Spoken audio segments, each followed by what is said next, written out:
повели Стефан, не те најавив, Стефан Ивановски од Global Shapers Скопје ха повели.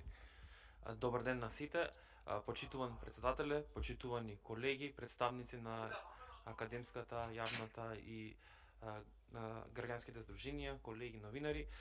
Како што кажа колегата, јас сум Стефан Ивановски од Здруженијето на граѓани Global Shapers и денес сакаме да презентираме нашите идеи и ставови околу циркуларната економија. Сметаме дека е важно за да знаеме која е стратегијата, односно кои се активностите кои што треба стратегијата да ги превземе во 2030 година, треба да знаеме каде се движиме после 2030 година, односно да имаме една општествена визија која што ќе ги опфати сите клучни чинители од академскиот, од јавниот сектор, од политичкиот сектор и од бизнис секторот. Ние како здружени веќе имаме изготвено еден водич за таква визија за Македонија во 2070 година и од тука ќе презентираме што ние визионираме за Македонија во однос на циркуларната економија, но само би се надоврзал во однос на стратегијата за која што денеска се разговара. Сметаме дека важно исто така да се инкорпорира со цел, како што напомена повеќето од говорниците, за да има интегрираност во стратегиите и да нема преклопување во стратегиите кои што се изработуваат од различните институции. Важно е да се креира едно институционално тело. Ние предложуваме тоа да биде под капата на председателот, кој што ќе ги координира активностите и стратегиите како и да ги надгледува сите стратегии, затоа што потребно е прво да имаме визија каде се движиме, а потоа да се надгледуваат стратегиите. Тоа деталите може подоцна да ги дискутираме. Значи, како прво во однос на оваа стратегија, значи каде се движиме после 2030 година, брзо ќе дојде.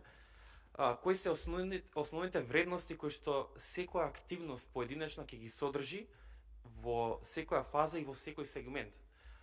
Не е само важно да знаеме каде се движиме, туку кои се вредностите кои што секоја активност треба да подлежи и треба исто така да ги дефинираме општите и посебните индикатори, односно параметри кои ќе ги користиме за да го мериме одржливото влијание.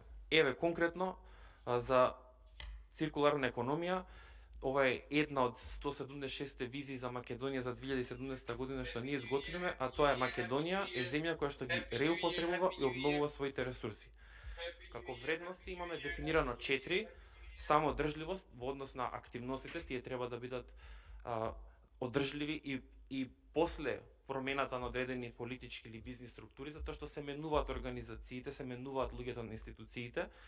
Важна е одржливоста на мерките од финансиски, економски и други аспекти, економичност и штедливост. Дали предложените мерки ќе допринесат за намалување на ресурсите. Нема да ги набројувам сите примери за параметри, индикатори кои што сметаме дека треба да се превземат во делот на циркуларна економија, само ќе напоменам 3 клучни. Тоа се број, видови и квалитет на правно-обврзувачки документи, како што се устав, закон, подзаконски акти и слично, за процесите на реупотреба и обнова на ресурсите и унапредување на животната средина. Како што напомена од представничката на Македонското здружение на млади правници, важно е не само да се мери дали има некој закон, стратегија, туку да се мери и нивниот квалитет и имплементација на истите. Како втор параметар, значи како што напомена колешката во однос на секторот шумарство, важно е да се прават пописи, ние тоа го имаме дефинирано повеќе како број, процент и видови на ресурси кои што се употребуваат, кои што се реупотребуваат и обновуваат. Значи ние треба да имаме еден регистар на ресурси и да знаеме до кој процент, на пример, пластиката се употребува и реупотребува, кој процент на рециклирање и така натаму. Трети клучни индикатор е вредност, процент и видови. Значи важно е да ги дефинираме и видовите на буџетски и небуџетски средства кои што се користат за процесите на употреба и на реупотреба и обнова на ресурсите и напредување на животната средина.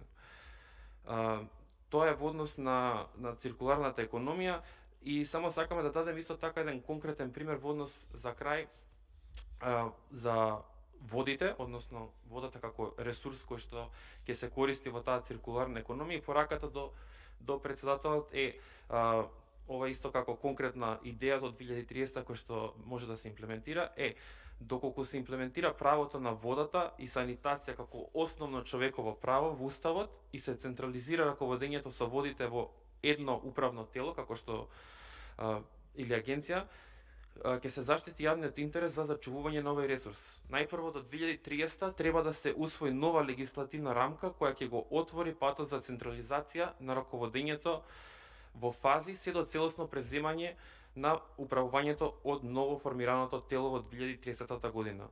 Во меѓувреме, активно треба да се работи на правна рамка за вметнување на ова основно човеково право во уставот по примерот на земји како што се Словенија и Белгија. Ви благодарам. Благодарам, Стефан.